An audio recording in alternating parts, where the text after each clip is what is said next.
Today in the Nerdy Gritty, we speak with Victoria Tran, the community developer at Kitfox Games, about how to develop a healthy online community.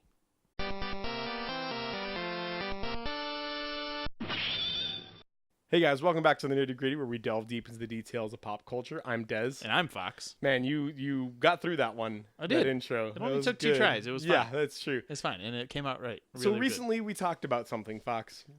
We recently talked about Matrix 4 We talked about a lot of things recently. We do talk about Okay, so is there more news that I haven't seen? Small news. Okay. Very small news. The working title of the Matrix 4 came out, and I want you to try and shoot some guesses as to what the working title is going to be.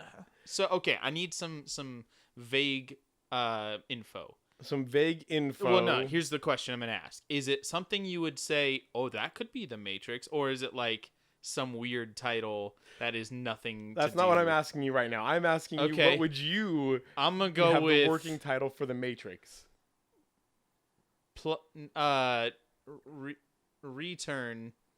Descender.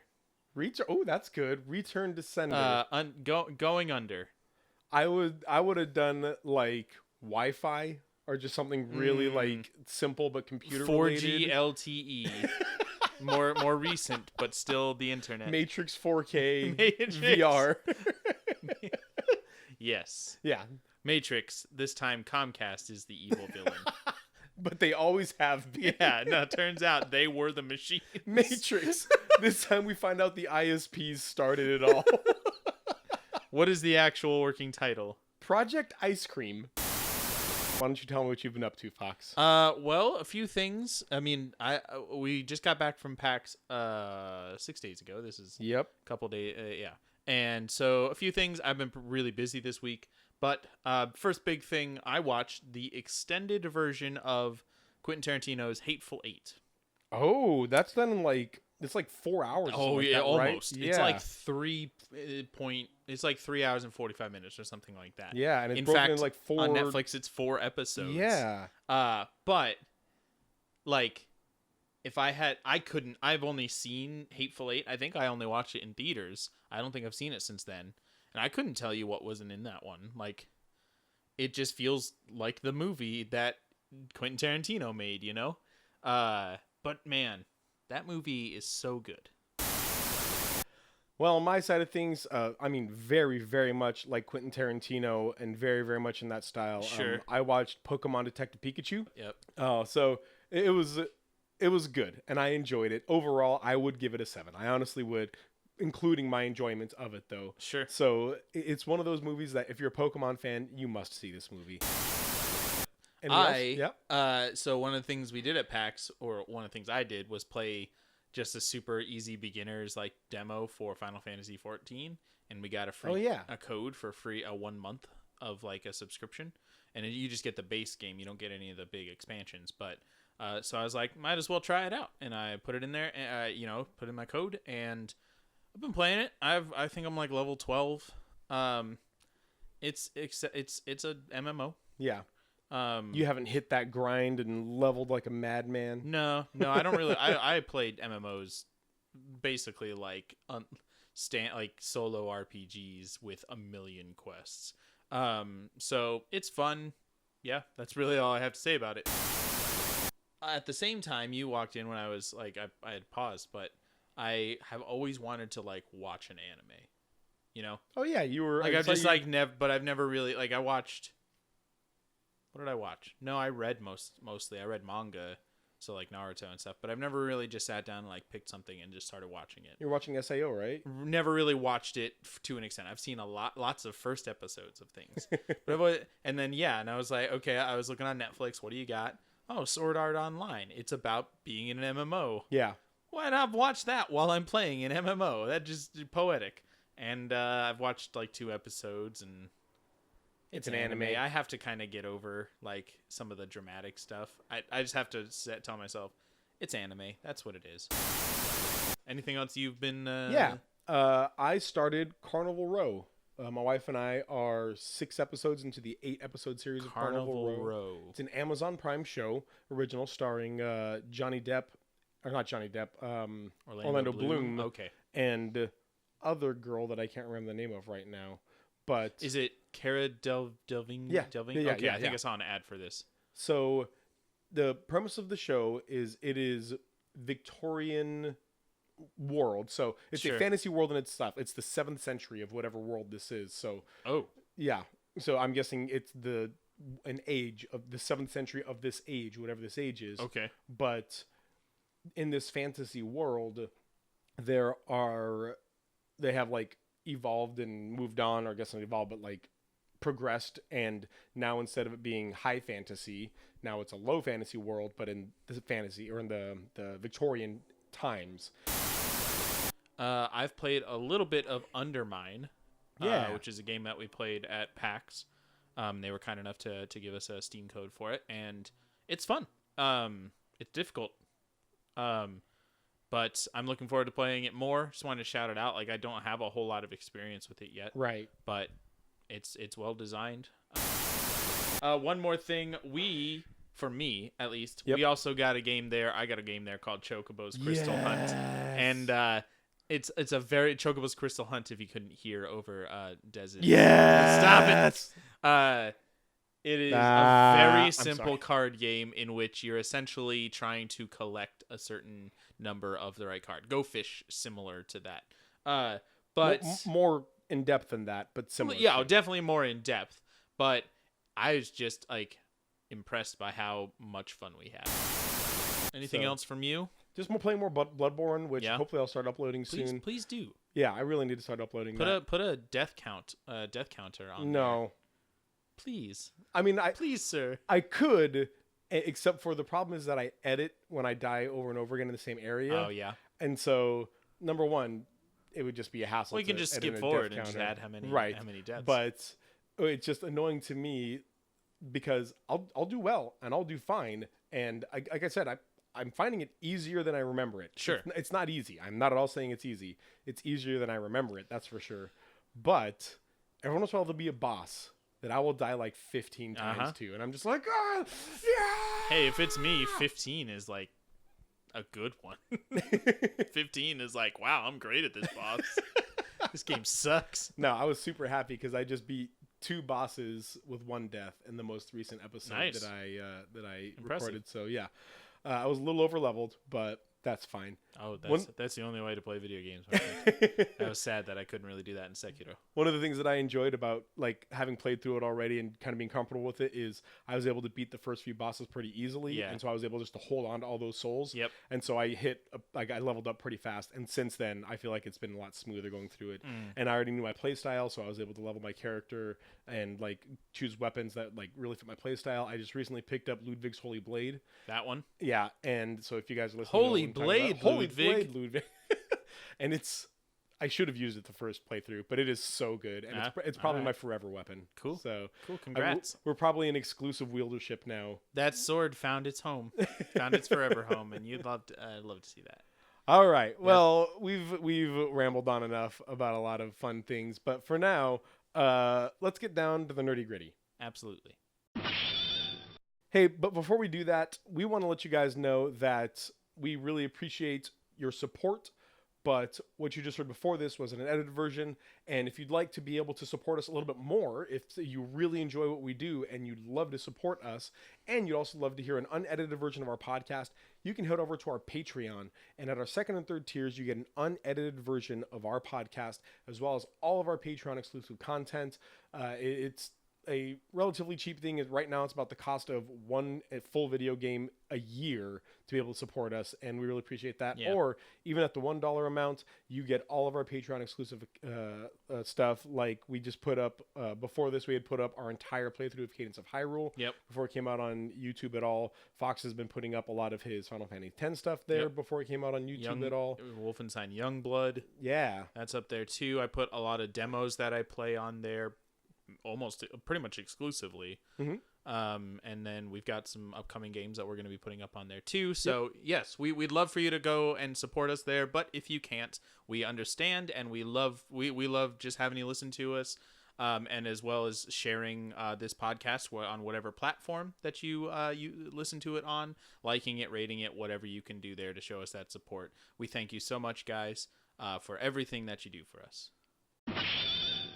as we get down to the nitty-gritty, we just want to kind of do an intro here where we are going to be talking to, in a second, we are recording this after the interview itself, but we are about to be talking to Victoria Tran, who is, as we said in the pre-intro here, the community developer for Kitfox Games. She is very specifically the community developer and not the manager. Yes. And the reason we wanted to talk to her is because she sees her role as somebody who is not just swinging a band hammer and quote-unquote managing a community. She wants to develop a community and really build a healthy place for people to interact and talk about their games. Yeah. After coming from the ways that we can have an honest internet conversation, we thought this was a great follow-up to that. And then right now we're about to introduce Victoria Tran. So enjoy, you guys. We'll see you next week. You're going to hear us talking still anyway. It's weird to say goodbye. Weird. I'm leaving. Okay, bye. No, not bye. I'm gonna edit in some sound effects where it sounds like you like running away and a car door slamming and driving away. A plane taking off. All right, guys. Yeah, thanks for listening. All right, guys. We are here with something really awesome today. We have yet another special guest. It's really awesome to have people here, but this has to do with something that Fox and I were talking about before. A couple of weeks ago, Fox and I were talking about how to have a civil conversation on the internet, which stemmed from a conversation that Fox had that did not turn out civil. We talked about it because I'm bad at it. So to be honest, you were at least being civil. You were pushing. You were very pushy, but you were civil. All right. Thank you. Thank you for that small concession. But we had this conversation on ways that we can approach internet conversations and being able to actually learn from one another and being able to go to the internet and have this conversation with people that doesn't have to be yelling or trolling or screaming or calling people morons or anything like that. It can just be, oh, that's your opinion. That's interesting. Right. I disagree or whatever else. So at that point, we had this conversation and Fox sent me a blog post. It was an article. It was a blog post essentially entitled "Designing Communities for Kindness," which was like written by somebody named Victoria Tran, whom, spoiler alert, we have with us here today. That's her. You can't see her. I'm pointing at her. I you know. Can't see me or her. Yeah. And it was incredibly interesting and very relevant to what we had already talked about, but from a perspective that we couldn't have. We do not do what Victoria does. So I'm gonna allow Victoria here jump on in and just Victoria, hello. Thank you for joining us today. Hello. Thank you for having me. I'd like you to, what do you do? What's your title? So officially, my title is Communications Director at Kitfox Games. We're a small indie studio in Montreal, Canada, and we're doing a bunch of things. We're developing 2 games called Boyfriend Dungeon and Lucifer Within Us, and we're also publishing a bunch of games, 6 Ages, which comes out soon, Fit for a King, which I think by the time this podcast releases will be out on Steam. So yeah, this will be dropping a couple weeks after we record here. So. Yeah. We're really excited. We're going to PAX this weekend, PAX West, and Kitfox is going to be there, and we are definitely going to make some time to go over and play some demos and all that. Yes. And I don't know if you guys have seen anything about Boyfriend Dungeon. It looks so good. It looks so much fun. I'm very excited to date my sword. Yes. Absolutely. Oh, yes. The internet is very thirsty for swords. I love it. Yeah, really, really pumped about that. Go check out Kitfox Games. But what we're talking about today specifically is your role as, I don't know if you community manager or I don't know community developer. Community developer. Like how we put it. Yeah. I like that better. Community developer. Yeah, that's great. So what I'm going to ask you first here is, as community developer, I mean, that's the title. What do you define that role to be? What does that actually look like as you interact with people? Yeah, so we kind of went with like the word or the phrase, I guess, community developer instead of manager, because a lot of the time community development is all about, again, kind of designing the spaces that you want people to interact in, which is kind of where my blog post, Designing Communities for Kindness, came from, where it's not just managing them and making sure, they're all friendly. It's actively having a role and taking part in how they talk and kind of the way that the community grows and shapes. So in thinking like my blog post, I described it as character development, but for communities. And that's basically what I think it is. I gotta say, coming from somebody who had just had this conversation, but had not read the blog post or heard anything about you or anything like that, having Fox send me that and read it, I was just floored by this whole thing, because a lot of times people consider community managers the authority. They're the bosses that are there to bring down a banhammer or to delete a post or to even suspend somebody for a little while or whatever else. But to come at this with the mindset of saying, no, I'm a community manager, like less manager, more community, or in your place, community developer. My goal is to make this a community that brings everybody together. Like your goal is the community, not the management. I loved it. That's really awesome. Thank you. Yeah, I think there's a lot of misconceptions in terms of what community managers do or community developers do. Like, of course, there is the banning and making sure no one's being mean. But a lot of the time, actually, what a lot of people don't see is that the hardest parts about community management and stuff is when you have people that you know are there for good intentions and you don't necessarily want to ban them or anything, but they're definitely crossing a lot of lines. And because it's so specific to, you know, the context, it's really hard to give advice on that. So this is kind of where I wanted to approach it from. Yeah, that's really cool. So I want to talk about you personally and how you specifically interact with these communities. Do you place, like, as the person that's not just part of the conversation, but kind of has a leadership role in it, do you place any kind of like restrictions on yourself when you're talking to people? For sure. I think when you're in a place where you're privileged to be defining the conversations, to be making the rules for it, you become, even if you don't want to be, you become like the de facto leader, right? If you're, whether you're a streamer or like, you know, you're a podcast, or if you quotation mark are in charge or like have a certain position within the community, you become kind of this like role model for how you want the community to interact with each other. So maybe like things that I would say with sarcasm to friends in person might translate differently online to people that I've technically only, you know, talked to a couple of hours, maybe a day, or really like really random forum posts that I comment on once, right? Like it's very different to kind of get a sense of who I am from one thing. So I have to be very careful about what I say and how I say it. So with that being said, how involved do you get in conversations? Do you allow yourself to really get really deep into conversations or to comment on a lot of things? Or are you also limiting yourself even just in as much as you post? Yeah, I mean, it depends. It depends on the topic, and it depends on my mental energy for it sometimes.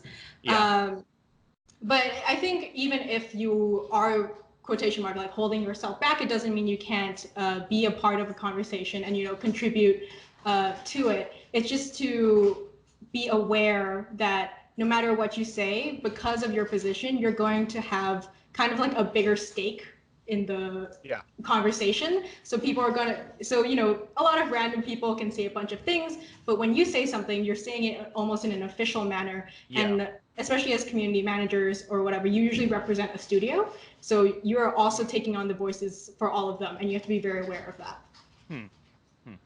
With that being said, actually, kind of on the studio topic, something we talked about before is recently Respawn came out because with it was Apex Legends. There was an issue in the community and things like that, and devs actually came out and called the community some unkind things and said things like that. How does the situation get to that? I mean, I don't think that I think they were devs, not community managers at all. So, I mean, how would you have approached a situation like that? I think there was actually one community manager that responded. Really? Yeah, I think so.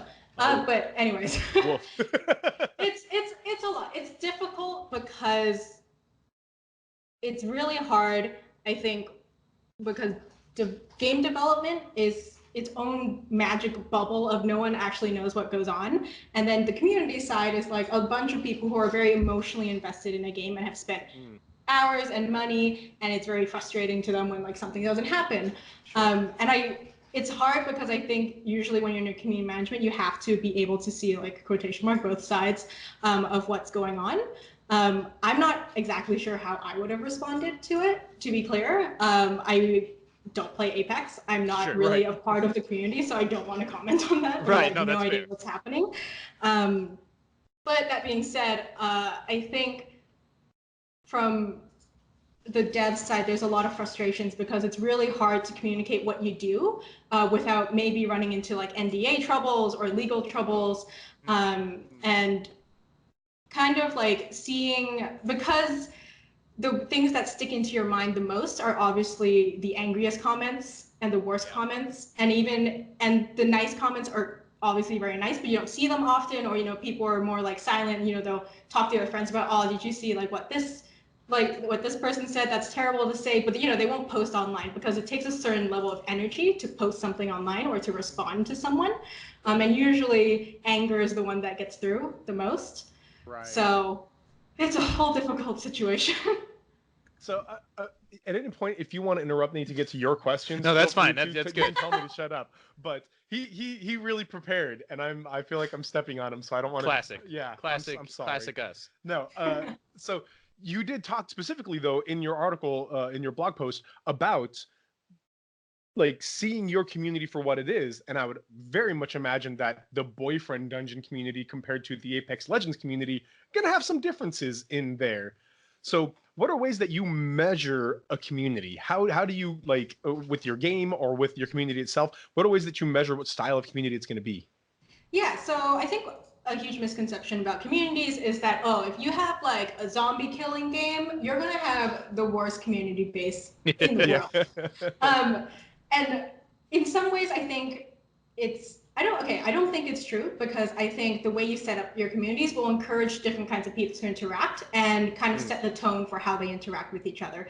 So for example, for this, there's the Boyfriend Dungeon community, which is, if anyone doesn't know, I guess, just in case, it's a dating simulated dungeon crawler mashup, and you can have like male, female, non-binary, romance options, and it's fun and it's silly. And on the opposite end, we're publishing Dwarf Fortress, which is a very intense, intricate game with a lot of subjects that are kind of, you don't want to touch upon them.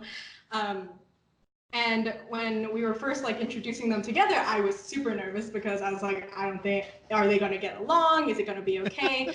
But the way that our Discord was set up and the restrictions that I had on it when people first joined, it kind of really, it filters out people and it makes them understand hey, if you want to be in this community, we are super accepting of you. It's going to be really fun and silly, but you do have to follow these rules. Yeah. And once you do that, it's there's so many lovely people in both communities that it makes my heart melt every time I see them talk on the Discord. Sure. So yeah, I think it's not necessarily your game type. You have to be aware, okay, so maybe if your game is more based on mastery or competitiveness, you'll have a bit of a, let's say, more competitive player base. So, they might be more jokey, but as long as you define the line for them, the people who respect that will be there and they'll be a great community. Yeah, absolutely.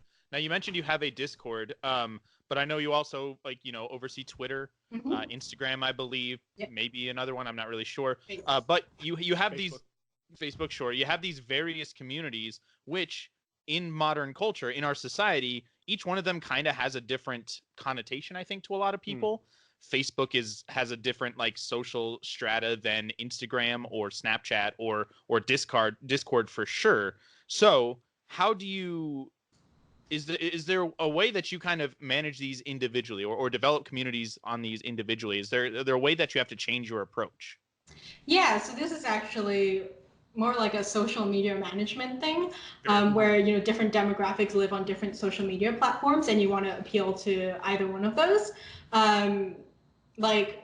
I would say our biggest communities for ourselves is Twitter, Discord, and newsletters. So that's kind of where I focus the most on. And I kind of change the tone depending on where we're at. But they have their own different restrictions for how much people can talk to each other or where, right? Discord is more back and forth very quickly. If we had forums, there's the Steam forums, so that needs a little bit more monitoring, reporting posts and stuff. Oh, wow. I've forgotten your question as I was talking. No, but how do you so with all of these, even with Steam or with any of these different areas of communication, is there a way that you have to approach them differently? How you have to change your tactics? Right, yes. So yeah, it's just having to keep in mind what the demographics are and kind of how they can interact with you and the different rule sets that either platform might have. So when I was working on a mobile game, this is before I was at Kitfox, it was more based on Instagram and it was a female, more female skewed population and much younger, so teens. So the way I had to talk there was very different from maybe how I will talk now on Kitfox. Sure, that makes sense. So let's get a little specific here. what are some ways that you ensure that your conversation, you talked about establishing rules. What are some of these kind of rules that you ensure that conversation has a good chance of being civil? I mean, a lot of times you can't control that. Like people are going to say what they want to say, but what are some ways that you set the community up for being that way from the start? Yes. So I like to over-prepare a lot for when we have announcements and stuff. So I kind of always imagine the worst-case scenario and things people might say or do. So, for example, when we knew we would have like a giant community joining us from Dwarf Fortress, I had a censor bot in the Discord that literally blocked basically every swear word. Like, it didn't matter how... I would technically say these myself, but like I would just block it just in case for like the first week or for the first 2 weeks, just so like we could kind of control how people are talking to each other, because like, maybe someone will use, I don't know if I can swear on this podcast, so I'm trying not to. Someone will use the F word, and other people won't take it as lightly as they might be using it, right? Because kind of there's cultural differences, there's age differences, there's so many differences between people that you're not really sure what words can be kind of like set them off. So I just made it very neutral at the beginning so that they could kind of get a base set of like, okay, these are the people, like this is how they interact, this is how they talk, and kind of get used to their humor and all of that stuff. So that was kind of like the first step. Other things include obviously like kind of setting the tone for myself and the jokes, and the way some things are structured, people can kind of tell how it is. So for example, in Discord, you can set your pronouns to he, she, they, them, that kind of thing. Right. And that kind of, that already kind of sets the tone of what we want. So there's a lot of different ways you can do it. I particularly like having like quotation mark cozy channels in our Discord, because the more you can encourage people to interact with each other in a space, the more used to each other they get, and the more kind of they get those like common bonds, and they feel like, oh, like this is a community and I feel like I'm a part of this and I trust you more than I normally would have. So these like cozier channels where it's softer, like we have a channel about food, we have a channel literally only about cute things. Or positive things, and that kind of just generates the conversation and gives them a place to start that's in this quotation mark like wholesome place. I'm part of a Discord channel that has one like sub channel that's human maintenance, and the whole idea is, hey man, if you're having a crappy day, just go over here and let people know you're having a crappy day. And there are people, specifically the goal of this channel is for people to jump in and encourage you. Aww. And it's awesome. It's super cool, and it's really successful. And at that point, it also just sets this tone for the entirety of the channel and everything on that. And where if this is a place where people come to receive and give encouragement if they want to, then that also sets this tone for everything else, saying, hey man, we're not a place that's going to tear each other down. We're a place that builds each other's up. And it is really successful in doing that. Yeah, that's really cool. So when, I believe it's probably inevitable, when a conversation loses its civility, when people get their tempers flared and say things that you probably don't want them to say, how do you, what are steps that you take to kind of restore civility, restore a relationship? How do you get it back to status quo? Yeah, so this is a little bit of a more difficult question, again, because right, like the reason someone is acting out or being problematic is like, are they actually just a troll and they're there for not good reasons at all, in which case you should probably just ban them. Or are they just kind of problematic and then you're not really sure if they should be banned or not. So I'll give like very general advice, but it definitely isn't you should definitely do this for everything. Yeah, so there's many different steps. So one of my favorite things to do is when I get the sense, and if I catch it in time, and a lot of people have started doing this in the Discord themselves when they catch it, which is great because it kind of sets a tone for the whole community. But when you can tell things are starting to get heated between two people, like they're talking quite a bit, or like, you're like, okay, this topic is going downhill real quickly, is literally just to go in there and completely change the topic. Don't even respond to what they're doing. Post a picture of a cat and be like, look at this cat picture I found. And then everyone gets distracted. Like, I've done that so many times where I'm like, oh no, I don't want to deal with this. So I'll be like, oh, it's 4:20 p.m. Haha, blaze it. And literally will go. I literally did that once. I was like, oh my gosh, what perfect timing.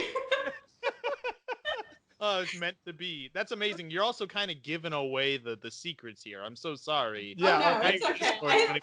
Nope, that's a distraction. I'm still angry. I'm not going with your distraction. No, but this is successful. Like, people just jump on it. Yeah, literally, because it's like, because usually when people are like in a huge discussion, like you don't want to be the person to interrupt and be like, hey, you shouldn't talk about that. So instead, I just divert attention. And then once you divert attention, usually like there's other people in the Discord who are like, I want to talk about this thing, but I don't want to interrupt these people. And then you divert the attention, then they'll start, talking and kind of hopping onto the train. That's honestly my favorite thing to do. So that's wonderful, though. I mean, you're like the thread thief. Like, you just come in and people are talking. You're like, nope, this belongs to me now. That's awesome. I love it. Yeah, so, sorry. Does that ever backfire on you though? Does anybody ever be like, hey, what do you think you're doing? Or hey, get out of here with that cat garb? No, never. Man, that's cool. I mean, it's because I think that's honestly also the way I talk. Because like I'll also sometimes accidentally divert an entire conversation because I won't be reading the Discord and then I'll see something funny and I'll go back into the Discord and be like, oh my god, look at this, and then I'll read up and I'll be like, hey, sorry about interrupting your conversation. My bad. Sorry. This one you can ignore. Yeah, so it kind of goes both ways. But no, I haven't. They've never said anything about it, and obviously, it's like I think people can tell I'm usually trying to divert the conversation. But okay, so let's say it's like too late for that. Right. It's over. Yeah. You can't divert it anymore. Another thing that I like to do is usually. If you have not a good enough Discord, if you've set the tone for your Discord, usually people will try to mitigate it themselves. Hopefully you have mods to help you out with that. Sure. But if you don't and like something goes wrong and then, maybe like both parties are feeling kind of angry and it's fizzled out, I usually actually just DM both parties like privately and just ask them like, hey, like, are you okay? Like what happened here? And then kind of like figure out what I think went wrong, and if I think someone did something wrong, I'll talk to them and be like, hey, I don't think that was cool because of this, this, and this, and just give them like a private explanation as to why I didn't think it was acceptable. And I'll be like, oh, like nothing's going to happen for now, or like maybe you're muted for like a week, or, it depends on the level of severity, obviously. But a lot of the time, people have different ideas of what's appropriate or not. And it really helps you if you explain it to them like calmly. And if they're not there just to be a troll, they are usually very grateful and usually very understanding. Now, and I don't know how often it is your personal profile that you're posting with or anything like that, but the reality of gamers, it's getting a lot better these days, but the reality is that there's a lot of sexism involved in gaming these days. Does it ever come back at you that you're a woman trying to moderate these people at all, or do people pretty much accept that openly? I think for the Kitfox community, we're very lucky. We have a very nice, accepting community. I haven't run into problems in the Kitfox community. Okay. So that's great. Good. Yeah. Yeah. So how do we, so to kind of switch topics here, or, it's related, but how do you, the internet's becoming, I would say, probably more volatile, or at least the culture at large. Political situations, divisive. All these kind of divisive. That's a word to put. It's becoming more and more common to kind of just say like, this is to get your opinion out there and to say this is how it should be. If you don't agree with me, you're wrong. Like this is it. Compromise is not the most common tactic a lot of times. So, have you seen that kind of rear its head in your, if a conversation that kind of veers out of the game itself and kind of into something else? Have you seen that happen? And also, how do you just handle that? How do you handle opinions that are brought up that, even if it's being civil, it might not be the best, or people don't like that on your channel? And so do you just, hey, it's a free for all, or what? How do you handle that? Yeah, so this is actually a topic that's come up a lot in Kitfox in terms of like our community when I'm talking with them. And I would say actually one of the benefits about Kitfox is that one, it's not, we don't have millions of people in our community, so it's easier to keep track of. And also it's usually just me, so they are very used to me and they kind of know where I stand on things. But to your question, so we do have like, very different opinions on Kitfox, different like people who are pro something, against something, whatnot. And I basically have made it so they understand that as much as I would love for them to be able to discuss things, I don't have the moderation time to do that. And I know exactly how, how slippery a slope like politics can be and whatnot. Sure. Yep. So we don't usually talk about it at all. And that's not because I'm like, we're, no politics, like games doesn't equal politics, but because I'm like, I can't handle this. Like, there's no time to handle this. I'm so sorry. For sure. Yeah, for sure.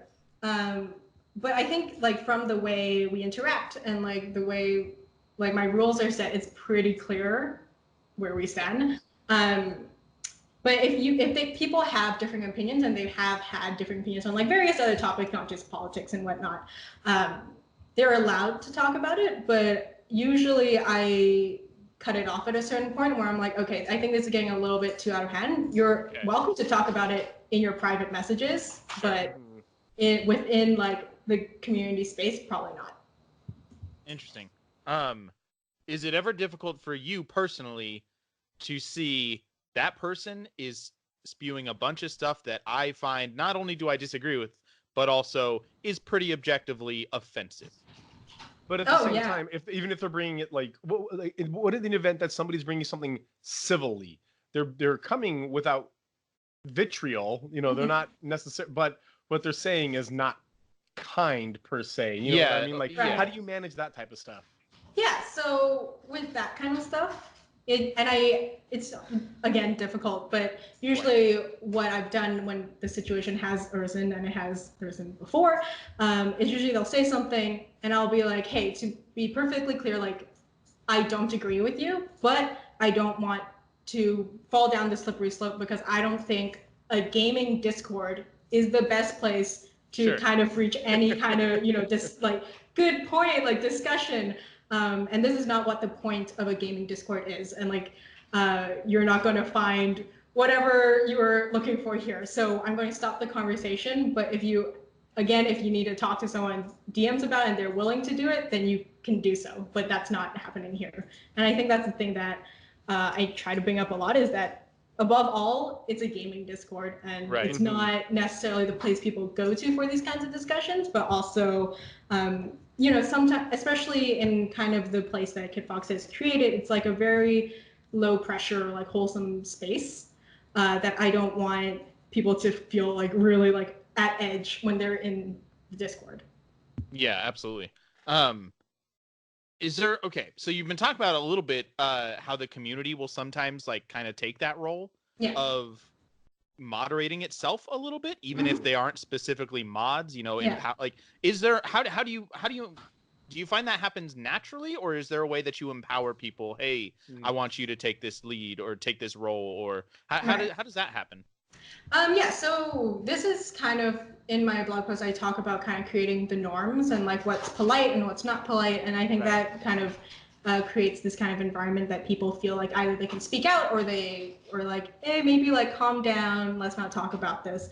I never usually go to someone and be like, hey, like, can you do this? Because I feel like if I ask, it's hard to say no, because I'm in charge of the Discord, right? Like, again, it's like remembering that technically you are in a position of power. So even asking someone something means that they will probably want to do it for you, or they'll have a hard time saying no.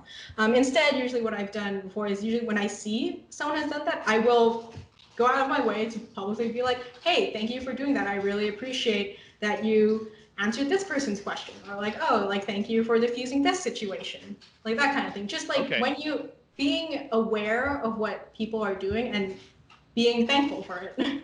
Yeah, like actually recognizing the work that people are already doing. Yeah, exactly. that's always good for people. Yeah, I mean, that makes me think Fox and I work at a church, and pastors at a church, and it's a lot of the same things where when you want, like you said, want to build a community, you come to this point in a community in which it really helps when you go to people who are positively uplifting this community and saying, hey, thank you, you did a really good job with that. But it also leads me to another question I want to ask you, which is, what you're saying is brilliant. You're building a wonderful community here. You're doing a fantastic job with it. So what about outside of an online arena? What can you tell people who are listening to our podcast that they're not going to be a community manager at any point? They're not going to be part, but they're just somebody who likes to talk to people online. What's some advice that you can give people that just want to have civil conversations, either online or offline? My number one advice for that is that you never have to be in a conversation if you don't want to be. And I think that's the problem. It's that I understand that a lot of people, they're like, oh no, like I need to call this person. I need to like, and depending, of course, it's like if it's a person, you know, the more followers you have, kind of like, it kind of changes dynamics. But if you're just kind of everyday person, it's like, it's someone tweeted once, it's, you don't need to have an opinion for everything. And I think that kind of counts. There's a lot of responsibility to try and call out someone and to, you know, tweet at them. And when you have 280 characters to talk to someone, it's really hard to kind of get your point across. And I'm not sure how effective it is either. And I understand, like, okay, so this person may be toxic, but consider how toxic it is to you to also respond to it. And is it worth it? If it is worth it and you can stand it, then do it. Then for sure, like, you can do what you want. I can't police you on the internet. But it is, but I would say just like consider your safety, consider yourself, and the gut reaction you have, it doesn't usually equate to the best thing that you should post. So a lot of time, like I can get very angry as a community manager, but part of my job is to know that, okay, when I'm in this like heightened emotional state, I'm not giving the best answer I probably can. So if you need to, just close the browser, walk away, and then come back. You can come back and the post will probably still be there and you can respond in a more like nuanced manner, like without like, you know, the emotions clouding your head, because I think that's where a lot of people make the mistake, is that they're so angry or they're so like hurt, which like fair, it might be a terrible thing, but I think spending time offline before you respond is really helpful. Yeah, I feel personally attacked right now. That does make me think of something you said already, though. You said that even though you're holding back, you can still comment or say things and whatnot. And when you said that at first, I was like, oh, that's such a brilliant thing that everybody needs to know, is that, first of all, even though you are holding back, you can comment. And also, you can comment with holding back. You can go both ways with that. And so, yeah, I think that's just a really wise thing to think about, exactly as you're saying now, where maybe walk away for a little bit. Maybe take a few breaths, maybe think about it logically, not emotionally, for a little while, and then come back and then breathe. Yeah.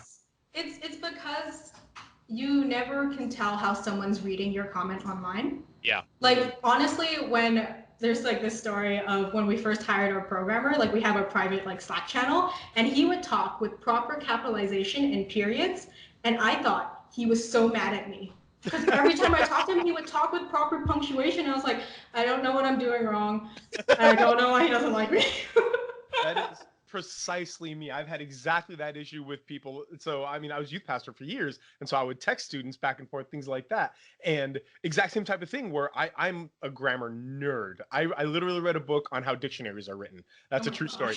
And it's a good book, okay? Yeah, let's move on.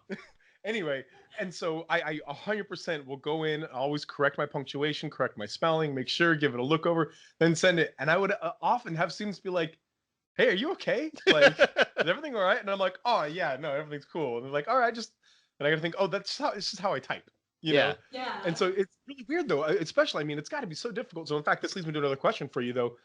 It's clearly so difficult in an online arena, because since we don't have body language and eye contact and all these other things, we have to take tone from other things like punctuation. We take tone from punctuation. How difficult is it for you to manage the tone of a conversation? Like, how do you choose, yes, this one is getting out of hand, or no, they seem like they're still being civil? When do you choose that line has been crossed? Again, I'm so sorry, because all my answers are like, this depends on context, because it will. Yes. Because it will depend on context. Like there's some people in our Discord who I know like talk with proper punctuation and capitalization, and I know that's just how they talk. And so like they can be having a discussion. I'll be like, oh, this is a super civil conversation. But maybe like there's another like person who talks with a lot of emojis, and then they stop using a lot of emojis, and that means something. So part of like being in community management and kind of being emotionally aware on the internet is knowing how someone talks. And again, this is why like when you comment on something that maybe you've never commented on before, they have no idea who you are, it comes off really badly because they have no idea what your style of talking is. So they will translate into their style of talking.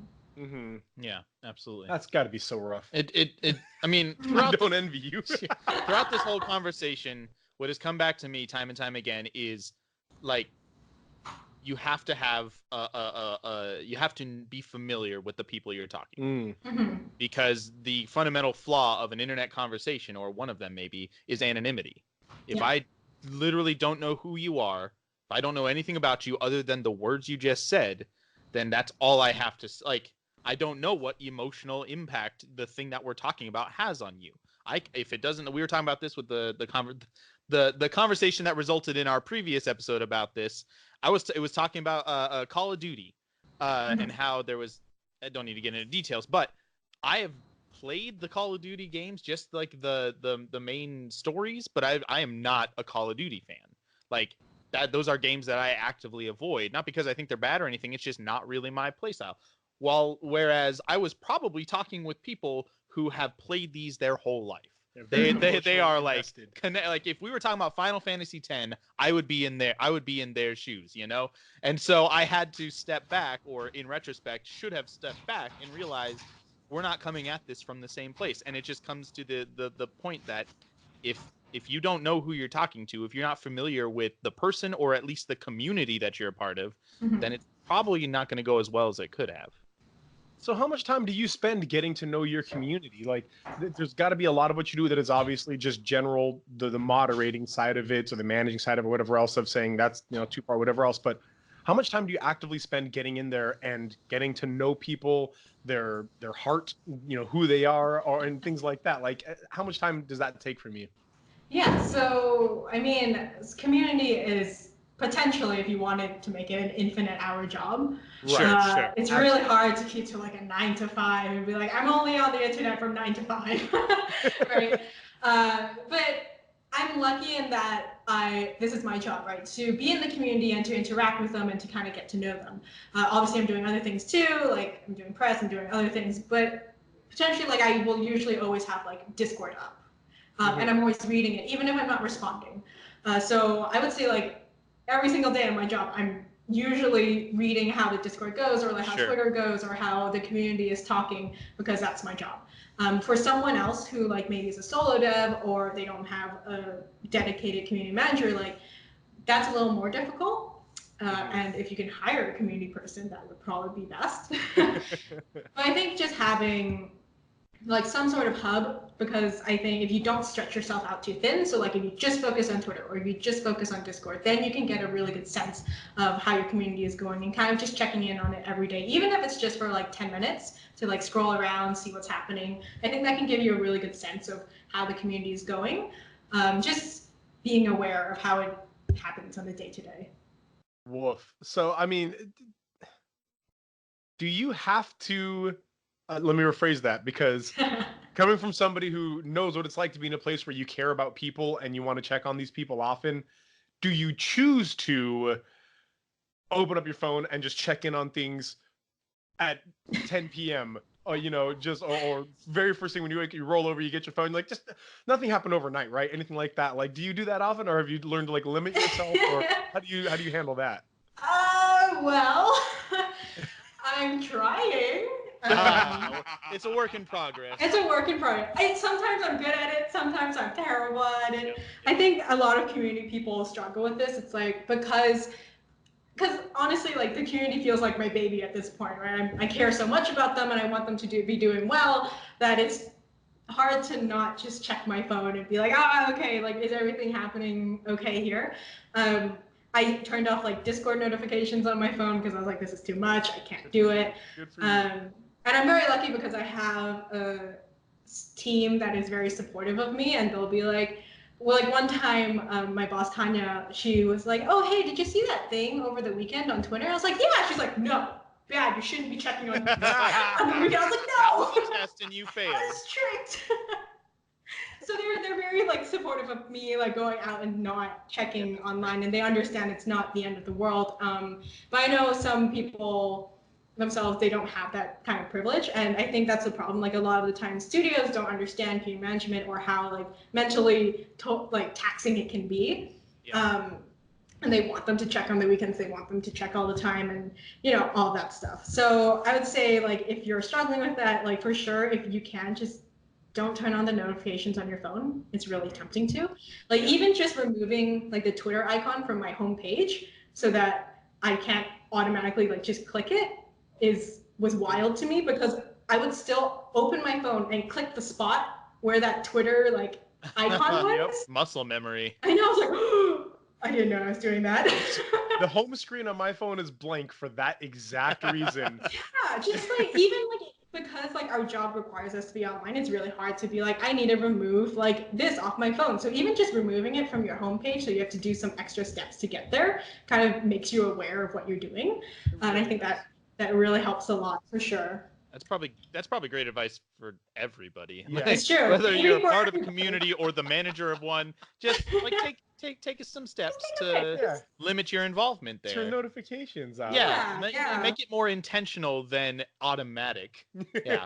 All right. Well, Victoria, there's a million things we could continue to talk about. Yeah, we want to respect your time. But we want to respect your time, and we're so thankful that you were able to, you had the opportunity to have this conversation with us, especially knowing that PAX West is this weekend, and it's a busy time. So we want to give you a chance here just to, I want to let you plug whatever you got, any articles coming out, or you know, the Kitfox development kind of stuff. What do you got going on that we can check out? All right, I got my whole spiel. So first, thank you for having me. It was really nice being here. I'm Victoria. You can find me on Twitter at @VTran. You can also find Kitfox Games at Kitfox Games on Twitter. We also have a Discord, discord.gg/KitfoxGames. But yeah, so we're developing Boyfriend Dungeon and Lucifer Within Us, both of which you can find on Steam. And we're publishing Dwarf Fortress, Six Ages, and Fit for a King. And by the time this podcast comes out, you can buy Fit for a King on Steam or itch.io. It is basically the ultimate Henry VIII simulator where you can marry anything, you can execute anything, and you collect taxes to humiliate the King of France.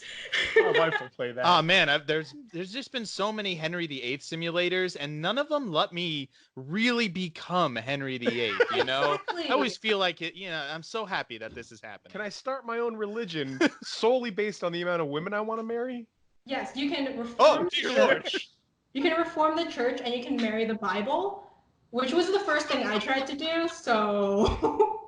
Oh, that sounds amazing. I want to play this game now. We know what Des is going to be playing next. It's out by the time this podcast is out, but for you, just so you know, it's out September 5th. So. Wonderful. Thank you. Excellent. Keep going with your plug. I think that's it, honestly. Yeah, then you can find everything we do online. Yeah, we're gonna put links to all this stuff down in the description below, as well as a link to the article that kind of inspired this conversation. And Victoria's done a couple talks at GDC this year, one of which that I watched, and it was I watched completely separate from this because I love GDC. The vault, I love when they open the vault and we get to just hear all the weird details about video game making and design and stuff. So she has a couple. We'll put up the links to that. Once again, thank you so much, Victoria, for being a part of this. And hey, on a separate note, thank you for being a community manager, or community developer. Because honestly, from people who understand the importance of community, it's very clear that you love the people in your community, and that's a really huge and important thing. So thank you. You do a very good job. Thank you, and thank you for talking to me about this. Yeah, our pleasure. All right. Well, everybody, thank you so much for listening. Thank you for your support. Thank you for all the cool listeners out there. And always remember, guys, saved games, save lives. See you next week. Bye, Victoria. Bye.